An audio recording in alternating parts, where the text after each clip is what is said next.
Welcome to episode 735 of Salsido Paranormal. I'm your host, James Salsido, and tonight I am sharing true paranormal stories from the web. True paranormal stories from the web. There we go. Say that right. Anyway, if you'd like to support the show and or listen to it on other platforms and find all my social media links, as well as my books over on Amazon, you can find all of that at the website, which is salsidoparanormal.com. That's SALSIDO paranormal.com. And thank you all for being here to listen in. So these shows are where I find true stories from online and share them here and talk about them and go from there. So let me get to the file here, and we will start. And trying a new schedule we'll be here with recording on Sunday evenings. So we'll see how it goes. So this first one says, I had a close friend who worked with me at a hospital in San Diego. She was known for her bright smile and pink scrubs. Sadly, she was diagnosed with a fatal illness and passed away 2 years later. About 6 months after her passing, I was walking down the hospital hallways between 1 and 4 a.m. to get exercise and stay awake. As I passed by an empty patient room, excuse me,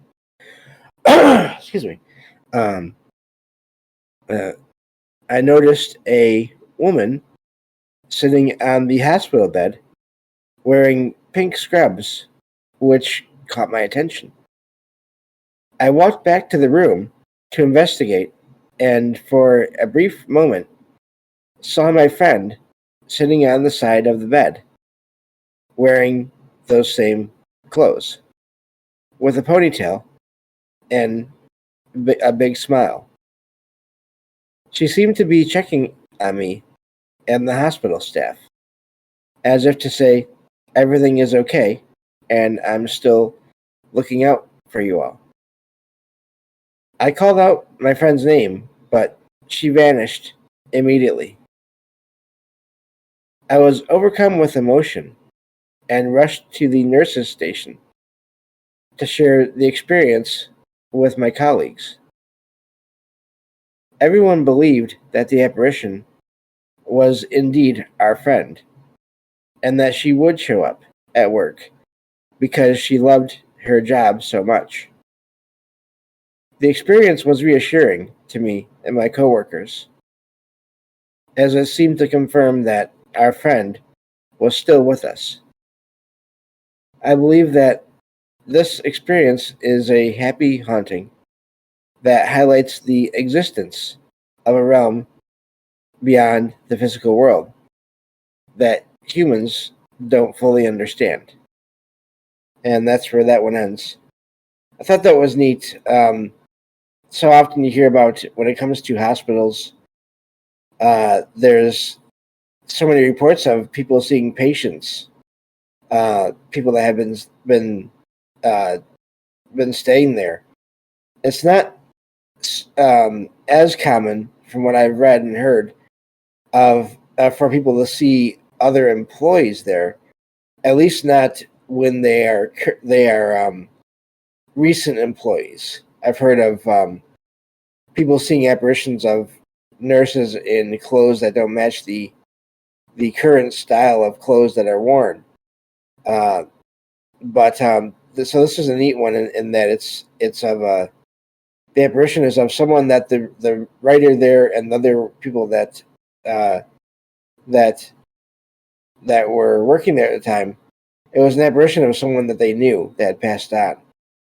So, which is unfortunate, but sounds like she might still be there. And I'm just curious, with all these, whenever this happens, how long, it just has me thinking now. So will that apparition still show up every so often until everyone there that worked with her, that knew her, has moved on to a different job, different facility? Or was that just a one-time thing, just meant for the writer there to share with the other coworkers? It's impossible to know. But I thought that was a neat one to share. So, moving on to the next one here. This one, let me find it. And then, scroll down a little bit. Okay. This one says, in 2002, I was in the 5th grade and spent the night at a friend's house in Southern California. Another friend and I fell asleep on the floor, while our friend that invited us over slept in his bed. I woke up around 3 a.m. to find a woman standing in front of the bedroom door, blocking the way. The woman was dressed in a silky red dress that went down to just above her knees. She wore red-heeled shoes and had long blonde hair. Her face was completely blacked out. The woman waited for me to take in the details before turning around and slowly walking out of the room and down the hallway. I initially thought it might be my friend's mom, but she was asleep with her husband across the house. The woman walked down the stairs, stopping on the landing halfway down, and then turned her head to the right, revealing a silhouette of a horse's head as her face. I'm guessing you mean a horse's head as her head. The woman continued down the stairs and turned left into the kitchen. I closed the bedroom door quickly and stayed awake the rest of the night. Have you ever experienced anything similar to this before? I would be grateful for any feedback, and that's where that one ends. That is a strange one right there. I've heard of this before, but only once or twice. Fairly rare, and I really don't know what to make of it. This idea of a person with with animal features like that, especially something as sort of different and something that you would think would be so hard to combine with a human such as a horse. But I wonder if it was a spirit that was projecting to this person to using a horse as some kind of symbolism, or I don't even know for sure what to make of that. But I thought that was a wild one and wanted to share that because I've heard that once or twice over the years. It seems more common. I've read accounts and heard and even shared accounts of people seeing, excuse me, seeing different creatures in the woods that resemble animals like deer, or dogs, or other creatures just out there that seem to have some human features on their faces. But it's so I've heard that a lot more often than I've heard of this sort of thing. But again, I have no idea. That's not to say that this thing can't happen, because this is not the first time I've heard of this. So it's a really wild sighting to have. Moving on to the next one here. Let me see here. Yeah, that one I don't really have much to say because I just have no idea what else to make of it. Excuse me. All right, so next one says, my parents recently told me a story about an event that happened when I was around 2 years old. At that time, I would often say, "Our neighbor's mother will come by soon," while playing in the living room without any uh, apparent reason or context. This happened randomly on different days of the week and continued for about a year. One day, my mother asked me, "Why is she coming by?" In response to the repeated statement, in response to the repeated statement, I answered, "She is angry." At the time, none of us knew that the neighbor's mother had actually passed away shortly before this all started.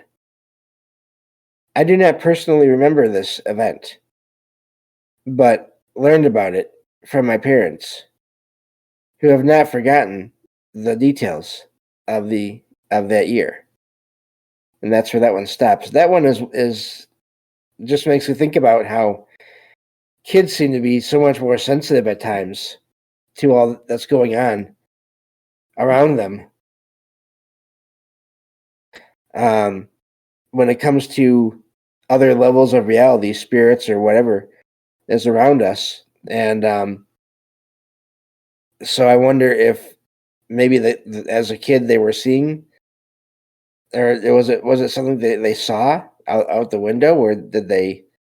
Doesn't even sound like that though. It doesn't sound like they were looking outside. So it just sounds like something they were able to sense somehow, which again is not uncommon for kids, children, and then people that are, of course, close to passing as well. So really, I wonder, was there any other communication besides that? Was it, how did the child know at the time that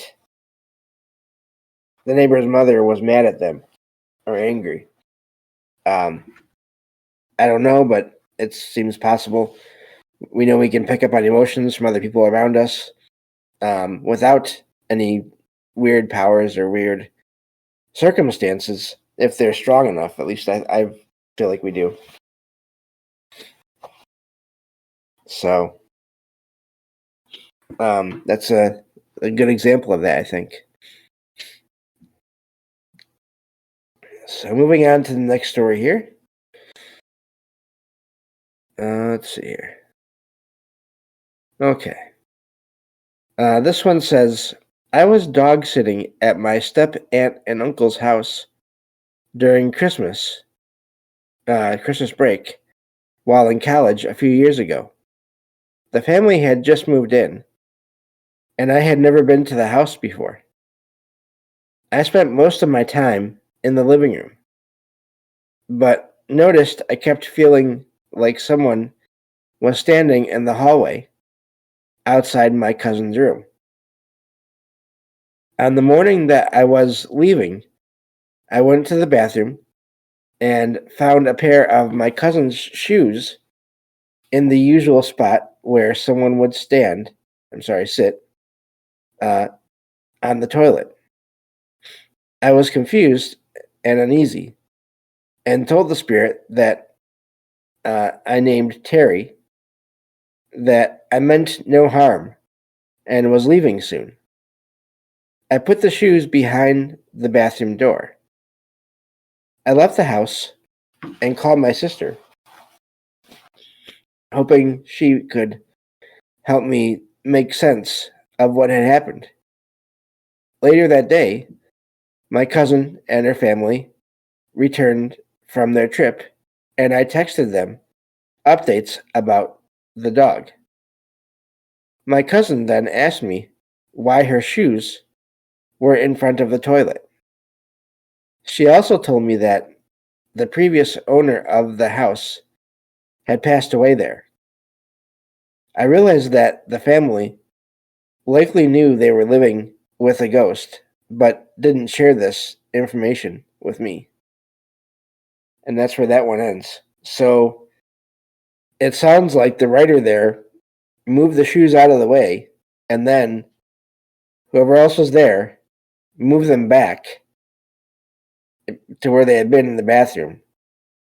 Sounds like someone was trying to get attention, to get a message across, or to be noticed. And I find that amazing when you have that sort of experience where nothing else is really happening except for this weird sense of a presence, and then you have this one event, or two events, technically, if you want to call it that.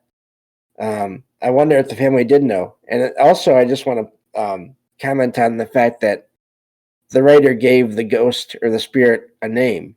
And I always wonder when that happens. Are they really picking the name at random? Or is it something that they're able to sense, to pick up on?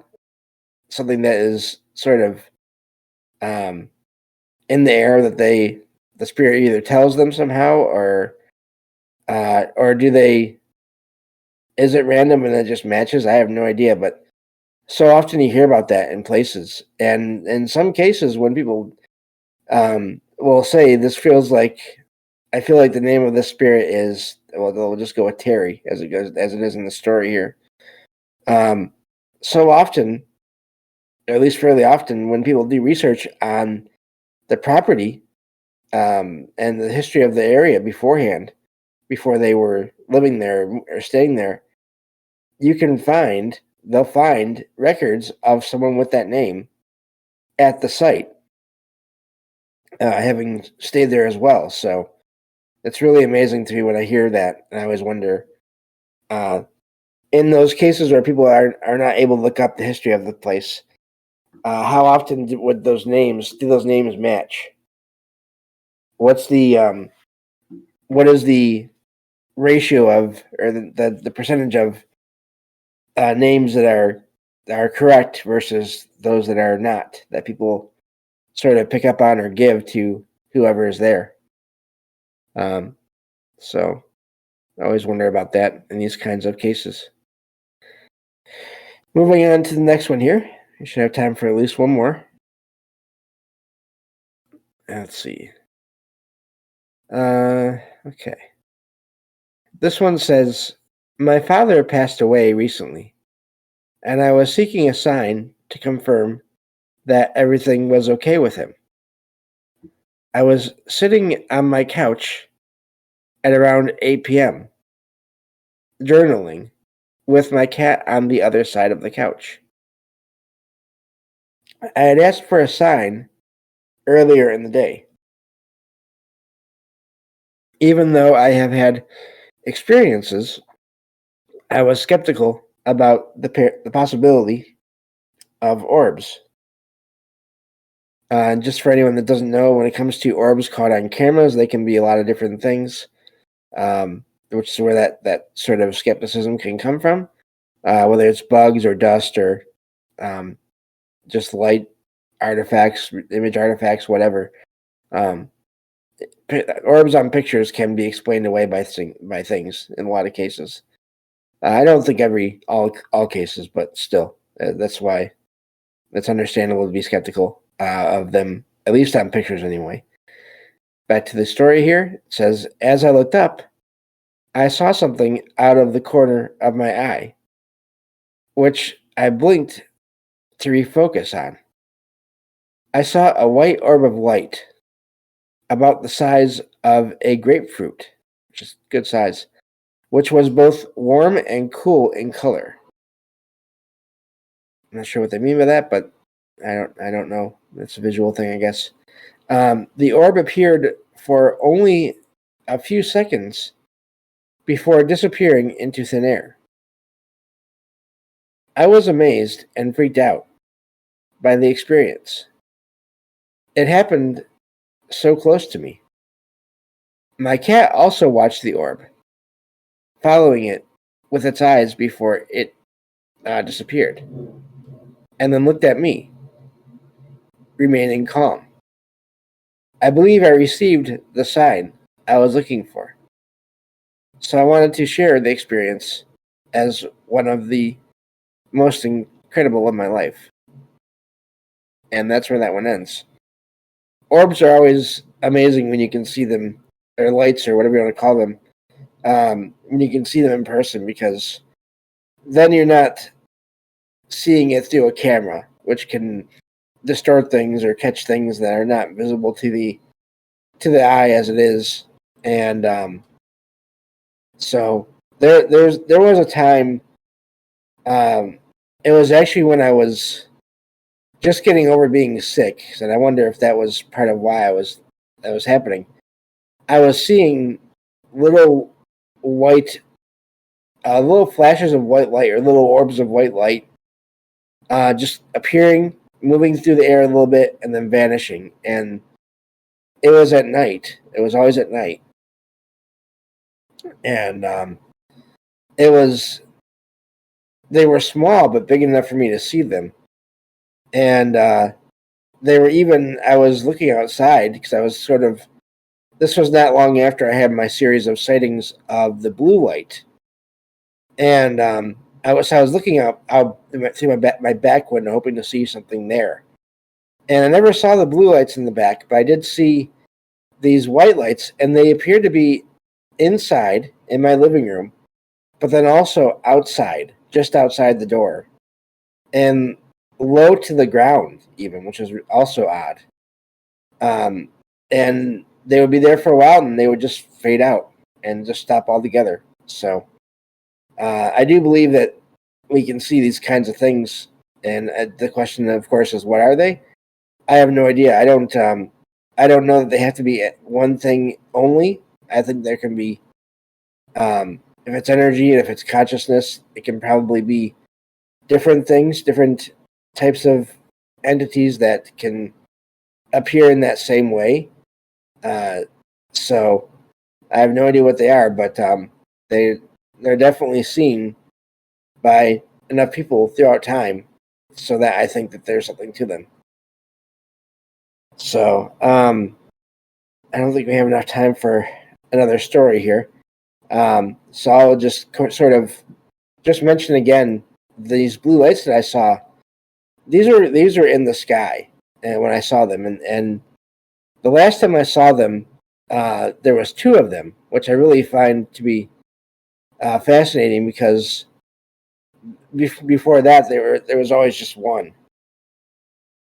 and so I don't know what they were, but there was a presence that I sensed from them. So I forgot to mention, I do have a quick update as far as my own apartment here.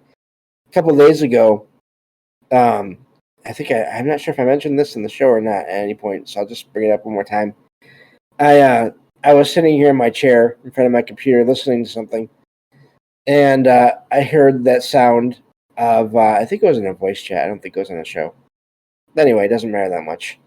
I heard the sounds of a cat walking around on the table behind my TV. And usually that's Logan.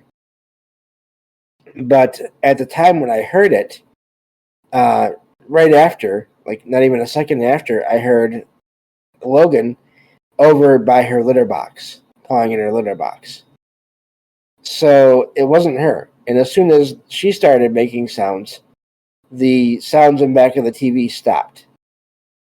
So I think I had another visit recently from the ghost cat, because it did that once before years ago, so a couple of years ago, and in fact, right in the middle of, in between two of my sightings of the blue orb, the blue light. So maybe some synchronicity there that happened, and here we are talking about orbs again.